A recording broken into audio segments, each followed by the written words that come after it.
Këto pamje duhet i shohin të gjithë ata që blejnë produkte serbe.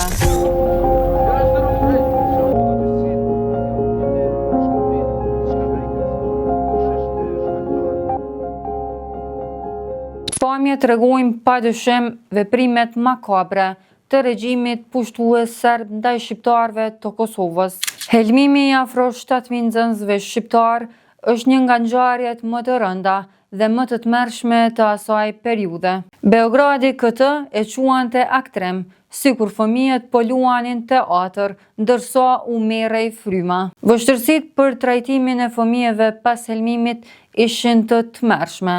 Shumë spitale refuzuan edhe t'i pranonin. Më e rënd akoma, mjekët serb shkelën hapur betimin e Hipokratit, duke refuzuar t'i trajtonin pacientët shqiptar të helmuar. Qeveria jugoslave përpiqej të mohonte ngjarjen, duke deklaruar se helmimi nuk kishte ndodhur dhe se gjithçka ishte një inskenim.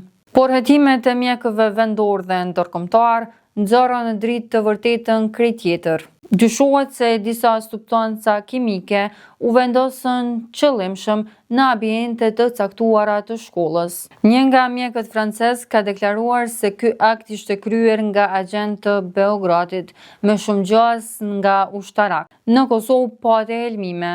Gjatë pranverës, me qëllim janë helmuar 3.000 nxënës me gaz deri tani të pa-identifikuar. Kjo histori nuk është vetëm një kujtesë e tmerrshme e së kaluarës, ajo ishte një dëshmi e dhimbshme që duhet të ndikojë në mënyrën se si ne reagojmë. Kur e di këtë histori, kur e di çfarë është bërë fëmijëve të këtij vendit, atëherë pyetja s'ka nevojë për retorik. Si mund t'u ambushësh gjepat atyre që një ditë u munduan t'u ndalin frymën fëmijëve tonë? Zgjedhjet i bën vet, por para se t'i bësh, kujto këto fytyra, këta fëmijë dhe këto prova.